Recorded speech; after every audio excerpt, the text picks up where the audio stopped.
Hello, hello, hello, hello, hello. This is the Peak Signing Agents podcast where I'm bringing you informative and hopefully entertaining episodes every week. I am your host, DVO Derek Van Otten, and I'm helping you become the best notary and signing agent that you can possibly be. And you find that this is entertaining and or informative, you can show me by subscribing on YouTube and following on the podcast platform you are watching or listening on. So thank you for tuning in one more time. I've got some great news happening in my business. I just hired a new scheduler, so that's always good. It always shows a sign of growth, and so I'm excited about that. But I was training my new scheduler. I was sharing with her. Well, I was training her about the platform that we use as we search and find our notaries and communicate and upload documents and things like that.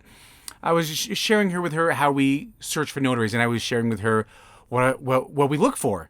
And I've done an episode on this. This was episode, I have to pull up real quick, episode 84. If you're curious what I am looking for when I'm hiring a new notary signing agent, it's episode 84 if you want to go check it out. But I thought I would share what I was also telling her, which is what I am avoiding in hiring a notary.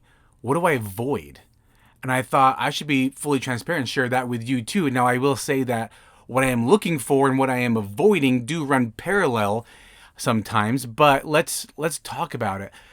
What am I looking for? When I'm looking for notice, when I put in the address of the signing location and I hit search, I'm usually looking in a 20 to 25 mile radius of the signing appointment, and I'm looking for notaries in that area.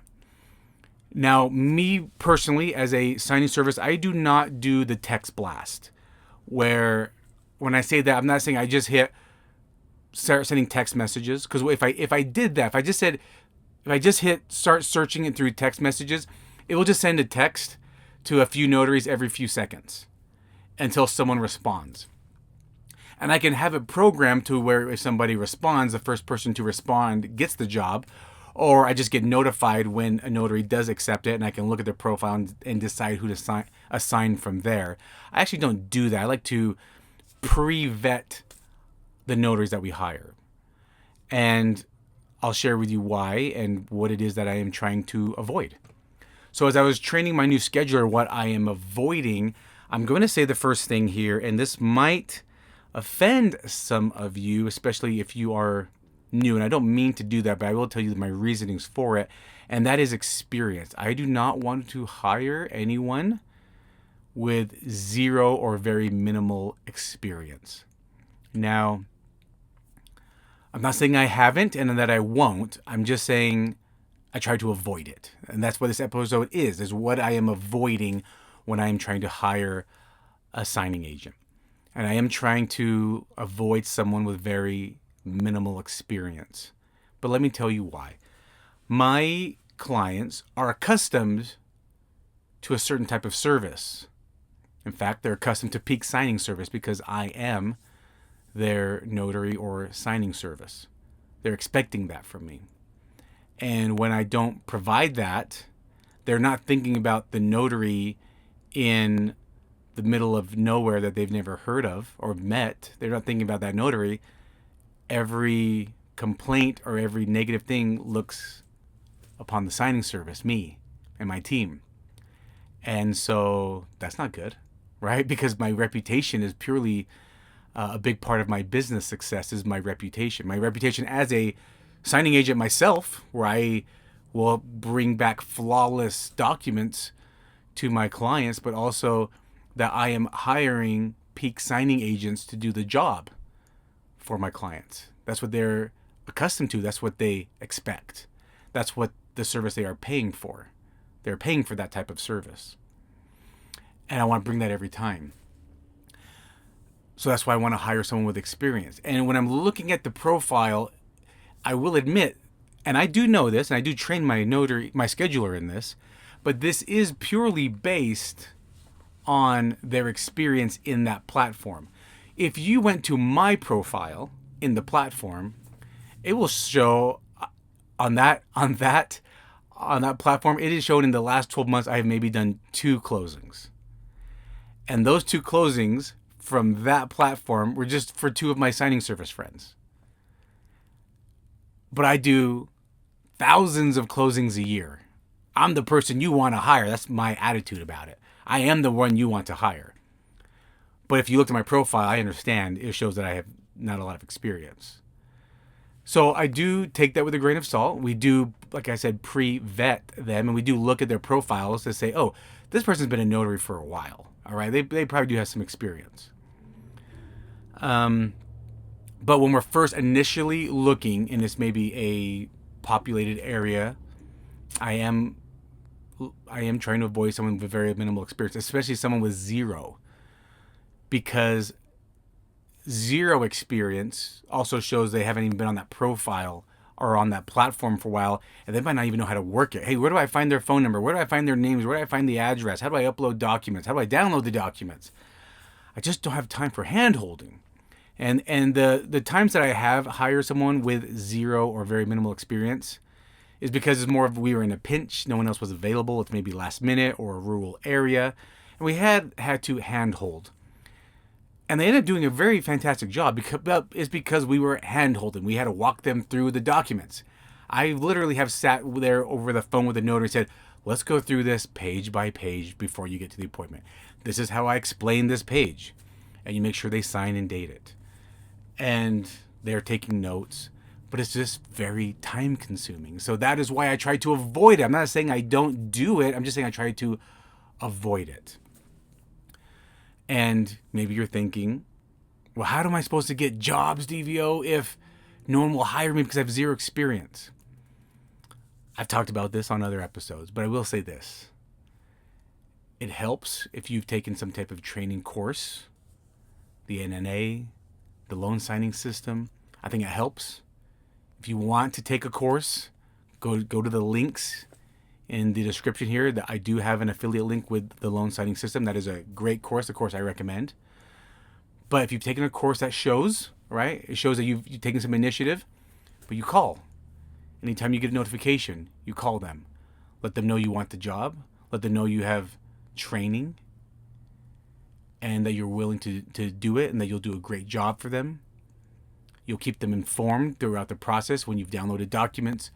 When you're finished, you'll upload copies scanned right away. You'll make the last drop. You know exactly what time the last drop is so that you do make it for FedEx and UPS. This will help you, even if you don't have experience. So even though I'm saying I might not hire you, I'm helping you to get that experience, okay? I still want you to get the experience. I want you to get the business. I want to hire you. I do want to work with you. But my clients do come first. That's who keeps us in business. So yeah. The other thing that actually goes hand in hand with not a lot of experience is no profile picture. I want to work with someone who I can see. I want to visually see this person. I want to see this person's profile picture. I want to see their smile. I want to see how they look. Do they look professional? I don't care if you're pretty or ugly. I think everyone's beautiful though. But I just want to make sure that you look professional. You don't have the picture of the NNA logo. You don't have a picture of your driver's license as your profile picture. You don't have a picture of you wearing your nurse outfit because you're a nurse most of the time. I want to see your professional picture. And again, I've talked about this before too. You don't need to hire a professional photographer. You don't need to be wearing a business suit. I just want you to look professional. I want you to look like how you would be if I hired you and you went to the closing. What would you be wearing to that appointment? That's what I want to see you wearing in your profile picture. And I want to see that smile because I hope you come to that smile when you go to the client's house or you go to the title company or wherever you need to go and you're wearing that smile as well. I want to see that. That's what I look for. So when I was training my scheduler, I said, if you notice a lot of times people with zero profile pictures also have zero experience on the platform, just filter them out. Filter the fact that they have a profile picture. So sometimes we just filter out people that don't even have a picture. And if your picture, again, is like just some random, it's like your logo or any other logo, you also might get skipped. Hey, you're proud of your logo. That's great. You can just put your logo somewhere on your picture, though. You can still have your picture there. That's what I want to see. So we look for somebody that has experience, or I should say this because that's the way this episode is titled. We are avoiding someone with zero to minimal experience. We are trying to avoid people that do not have pictures on their profiles. And then we are looking at, sometimes you can put your fees. Sometimes we do look at their fees. If their fees just look outrageous, we're not hiring you. You have to remember, you are on a platform taking work from a signing service. You're not getting the direct work. You shouldn't be asking for fees of the direct price. You just shouldn't. You should understand the rule. Now, maybe you understand a little bit of, hey, you know what? I'm in a rural area, and you got 5 people to choose from. It's me and these other 4 people. That's your only option. And so it's just supply and demand, and this is what my fee is. All right? You know what? Maybe that is. Maybe that is what it is. And that's something we experience a lot of times in rural areas. Just some of the signing agents have higher fees, and we just have to work that out with our client. Just know that sometimes those fees get paid somehow, and so someone's ending up paying for that fee. But I personally don't believe you should be asking for direct fees if you're getting it through a signing service. That's just me. But I also am a business owner, and I do understand supply and demand, and I do make my clients aware of that as well, especially when it's in a rural area. So I do look at reviews. And that's why we, as a signing service, we leave reviews as well. I like to leave reviews for notaries. And I want my other signing service friends to know whether they are good signing agents, mediocre, or not someone you might want to work with. So I like to be transparent as well with my signing service owner friends that, hey, just know, because they hurt, right? A bad notary hurts our industry. It makes us look bad, and it devalues our role in the transaction, especially if they're expecting peak signing service. They're accustomed to high quality work being brought back. And so a bad signing agent devalues us. And that's important that we either weed them out or we help guide them get better. We shouldn't just complain, but maybe guide those notaries. Like, hey, just so you know, you missed this. This was very important. You forgot to do this. I don't know if you do this all the time, but this always has to be filled in. So that's why it's important that I do these podcasts to tell you about what documents need to be done and how they are done. And don't just skip over them because you don't know really what it is, or you're too lazy to read over it to really understand what needs to be filled in. You just leave it blank, say, the title company will fill it in when they get it. I've had those experiences with notaries, and I just say, hey, this needs to be filled in. Any reason why you didn't fill this in? Oh, I just figured the title company will fill it in when they get it. Yeah, they will, but it's because you didn't do it. They'll fill it in, but it's because you didn't get it filled in. You should get it filled in. You should get this filled in properly. So we are looking for reviews. We avoid notaries that don't fill out paperwork. We avoid notaries that miss initials and signatures and stamps. Now, I take every review with a grain of salt. I'm training my scheduler this as well. Because we were reading one where and this is actually a peak signing agent. This is a signing agent I like working with. She does great work for us. And a signing service put a negative remark, that she had a flat tire. And okay, that happens. So they gave a negative remark because she said she had a flat tire, and she said she could go later, and then she said, I can't go later. I can't go later because I have other appointments. And she's also fixing a flat tire. That's a pain in the butt for everyone to deal with. No one likes dealing with a flat tire. So they gave her a negative review. And I just thought, I wouldn't have given them a negative review. In fact, I probably wouldn't have given any review. Flat tires happen. It happens. And I'm just like, I'm like, okay, I'll just get another notary. There was plenty of notaries in this area, by the way. Plenty of notaries in this area. So I don't know why you'd put something like that when someone has to deal with a flat tire. They're trying to accommodate, and then they couldn't. So I take every review with a grain of salt. I also have seen where they said, okay, the notary canceled last minute. But when you see a few of those, yeah, I'm avoiding that notary. I'm also avoiding notaries that they say, we hired the person and then at the last minute they wanted to negotiate their fee. You've had this order for a day or two and now you want to negotiate. And again, if you see a few of those, I'm avoiding that notary. I mean, I did see a review recently too as I was training my new scheduler, and it said the notary canceled because they said they got into an accident and they had to be rescheduled, and then the signing service said, I will update this review. I'm going to search their social media to see if that's true. I just think that's ridiculous. Signing services, you do not need to be searching notaries, stalking their social media. If I got into an accident, a little bumper fender, I'm not posting that on my social media. I'm just gonna deal with it. I'm not the type of person that posts every little detail on my life in my social media. So if I get into a little minor accident, I'm not taking pictures and posting on my social media. I'm just not. I'm just going to deal with it. I'm just going to get this worked on, get this taken care of, and focus on getting around. That's just me though. So I thought that was a ridiculous review to make. So I do want to say, if you are running a signing service or you are thinking about it in the future, let's not go on power trips. I was telling my new scheduler that I said I think some of these signing services maybe go on a power trip. Let's try to avoid that. Let's give quality reviews, and let's maybe sometimes give the notaries and signing agents the benefit of the doubt, because things happen. As far as I know, every signing service owner I know was a signing agent themselves, and we all encounter things, and it's crazy out there. So, yeah.